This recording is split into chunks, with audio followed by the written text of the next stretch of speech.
Okay, so I really liked the way you started the class by reviewing the rules that you did in the previous class. Okay. And those rules were also made by the students themselves, right? Right. And the first one they said was study hard, and they have to be quiet. And Yeah. also you then told them that if you want them to be quiet, you're going to use a countdown method starting from 5. Right. And then no sleeping, no eating, and then to not be late for class. And then you had a vote on what punishment they choose, and then all of them basically voted for singing a song. I think if it was me, I would say we choose the punishment that you guys obviously prefer. And then if you do not comply to that, then you do the punishment that has the least volunteers. So I think that was to stay after class, right? Yeah. I'm just thinking singing a song for grade 12 students, I think can turn into a real joke. So, Right.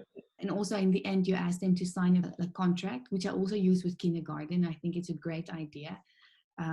Obviously, they don't sign it, they just maybe print their hands next to it, but it's a great way for them agreeing to the contract, saying, yes, I know about these rules, I do agree to them.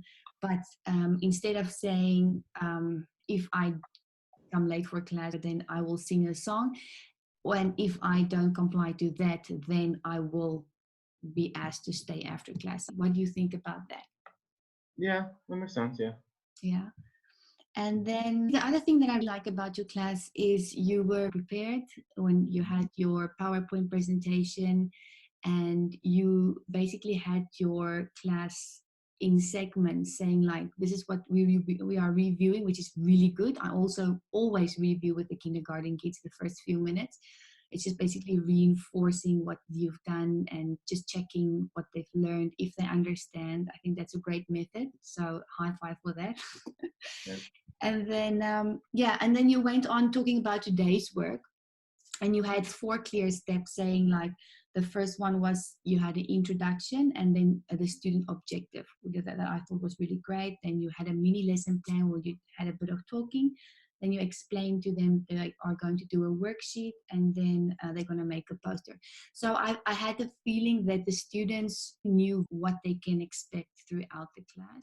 If I had to use PowerPoints with my students, probably I would use some examples, ask more of them to give me some ideas of what they want to be. And I also noticed that you teach second language. So I think this in itself is is Yeah. quite challenging when it comes to teaching these students and allowing them to practice what you teach, obviously. Right. So the whole time I felt like you are doing a lot of talking, to be honest. Yeah. But once again, like I just mentioned, teaching second language students is quite challenging, Yeah. um, because Yeah. they aren't as active in class Yeah. as I think As high as schoolers. active students. Yeah, definitely, definitely. So you have to create environments or situations where you give them opportunity to speak. So I would try to do less talking, and then maybe give them, like, maybe make it less teacher centered, make it more student centered. Like, for example, you would say, okay, this is what you have to say, and then you gave them examples and then sentence structures. So then Right. after that, I would probably, I don't know if you noticed in my class, I use those lollipop sticks, like randomly drawing names. I don't know if it's going to work with grade 12, but I think it might, just randomly picking names and then saying, okay, give me an example of this. Because they are kind of hesitant to say, some of them would say it, but also then giving everybody an opportunity to talk, right? Because usually it's the same students that would give answers. Do you agree? Yeah. I agree. Yeah. It usually is. Yeah. Usually So have 2 students who give answers and then yeah, I go with know. it. I, Yeah. yes, so it's exactly the same for me. So that's why I would say maybe try to find a way. Another thing that you can do, instead of like just picking a few, maybe just have, I noticed that you have 6 tables, so maybe just ask one table to stand up, and then everybody maybe just give a sentence. So I think this is kind of also reinforcing. um, Right. what you are doing in the class. And but I do like the fact that you give them examples, and then that you give them time to make their own examples. And then I think for that, those questions maybe have them ask each other, and once again it takes the talking away from you, and then gives them some chance to practice. You also check for understanding by saying table 1, do you understand? And then they say yes, yes, yes. And basically that's one of the reasons why I use the hand language. Is sometimes they say yes, as you know, but not everybody understands, right? So in that case, some of them don't want to be the odd one out. So I think that is maybe a great time to use the hand language. It's, if you understand, finger up. If you don't, give me a thumb. Do you think it's something that you can It's students? I don't know. Like some students, yeah, work really well. Just high school students, you have to realize that. I mean, especially when it's 12th grade, like they are adults basically. Yes. And the idea of like, okay, thumbs up, thumbs down. Like, exactly. What is this guy doing? Like, dude, we're 18, we're not 8. Okay, sorry. Right. So generally, what I normally do is I would ask some questions like, you understand, and maybe have someone explain it back to me. Would be a better way. Yes. Yeah. And I also think the thing that makes it quite challenging for you have quite a few students. Yeah. And I also noticed that most of them, I think all of them are male students. So, yeah, they're all boys. Yeah. Yeah. So I also have a teaching assistant as well, it appears, and that can be utilized in different ways. Yes, that's another challenge in itself. It's just having male students, because it really depends. I mean, the thing about a lot of guys is there's a lot less competition than you would think, and they'll generally work together pretty well. Yeah. Like you'll still get some hesitance to work with like the weird student, but yeah, I've had that. Yeah. Yeah, that's most of the things. I think great job overall. Yeah. Good job. All right. I actually didn't think her lesson went that well when I watched it. No, I thought like because she's teaching all boys and she's like really like just like closed in on herself. I'm just like, oh, lady, they're gonna rip you to shreds. Like you need to be more presence in this room. Yes. Like, I mean, if you've ever seen like sport coaches, like they're really like out there, like they're really bombastic. They're really taking charges. Yes. And she wasn't. I was like, oh, she's gonna have problems, but that's my opinion. Right, yes.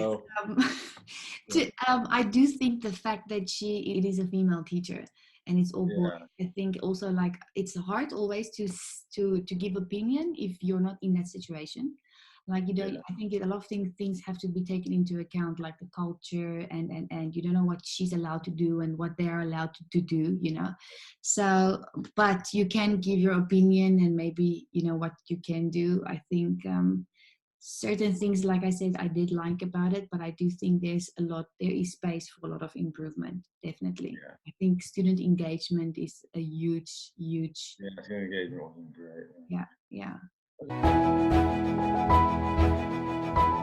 So overall, I really enjoyed your lesson. I thought it well, I guess good things really to start off with. You spoke very loudly, very clearly. It's easy to understand you. You were definitely a presence in the room. You were able to keep the student attention on you. You used a lot of TPR, and also like hand signals, like good, not so good, stuff like that. And you also called on different students as well. Again, you the stick thing, Yeah, the lollipop. Yeah, and you tried to also emphasize that yes, it's okay to make a mistake. This is how we learn. Yes, that's true. I thought that was really good. A couple of things I would change. One, when giving instructions, I thought you talked a little too much. Yes. And like the one with just take the picture and put it together. Some of the students were like, they weren't 100% on it. Yes. What I would do is just say, what's this? And they're like, oh, it's reptile. Oh, reptile. Put it together, and maybe show them how to do that, and then walk around and see if they're in trouble. Yes, I agree. If I think Difficult. if I think back now on the lesson, then I probably should have Yeah, showed them more, because yeah, during the activity I also realized that a lot of the students weren't really sure what to do. yeah, They, like I also said, they were criticizing each other instead of giving ideas on why or yeah. reasons, basically, because I asked them to give reasons. Yeah, there's also one point where a student was asking you, I think it was a narwhal. I'm saying that right? Yes, The whale. And you didn't really wait for an answer. You just like, oh, you need to think about that. And then you left. It's like, yes. he doesn't know the answer. Yeah. Yes, yeah, I was kind of pressured for time, as you can, Yeah. because I did cramp in a lot of activities Yes. Well, throughout yeah, I the thought the lesson. activities were really good, especially for that age level. You need a lot more Yes, activity. yes, sure, sure. That's why when I think about your students, I think I try to think of ideas that I use, but it's hard because I mean, there's more than a, you know, than a 10-year difference. And like you said, they are adults where my kids are, they are kids, they are children. So it's So totally different. I've actually taught that age group, and something that really works well for me is just learn this. Okay, activity or game. Learn this. Activity or Yes, game. Learn yes. this. Activity or game. Just Sure, keep going.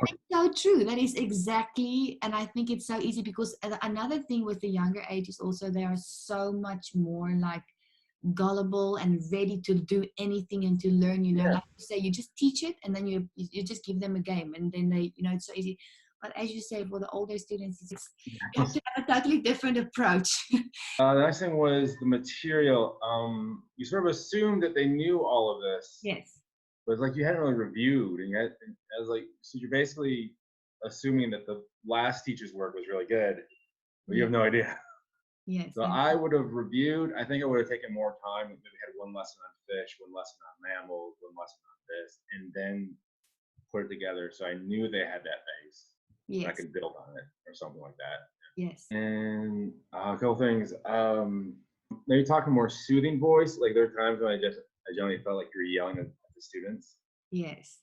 I can imagine like myself, I just be running the ball. Like, why is she always yelling? Like, Yes. but Yes. obviously it works because you're keeping their attention and they're not wavering. That's really good. When giving directions, don't just face half the class with your back to the rest. Yes. At one point, like face all of them. Yes. Yeah, I mean, if it's like just like a small spot on direction, and you just, yeah, of course. But if it's for like an assignment or something, Yeah. try Yeah. to like stand in front of them, be like, okay, this is how we did it, so everyone can see. Yeah. Because you know that one kid's like, you know, use your back. Yes, that is true. Thank you for mentioning that. Yeah. Transitions, I don't know. I didn't really see a lot of problems with transitions, like going from this activity to this, because it's all sort of related. But and expectations, most of the expectations seem to be on other people's work, not on your students. I'm expecting they learned this last year. Don't know. But overall, I thought it was really good. But definitely just, going back, re-reviewing stuff with them, start off each lesson with some review, especially for little kids, because they're not going to do it on their own. Yeah, no, I also think reviewing with them is really important. I think for this class, maybe I just felt a little bit pressure for time because I had so many activities planned for that lesson. Right. Yeah, but in the, Definitely, yeah. I mean, yeah, and the activities are definitely important, but unless someone's saying, meet this chapter by this time, you can make some stretch things out, but yeah, nothing's perfect. So yeah. Thank you for your feedback. you're welcome. Thank you for your feedback. Yeah, there's always room for improvement. Yeah. Definitely. But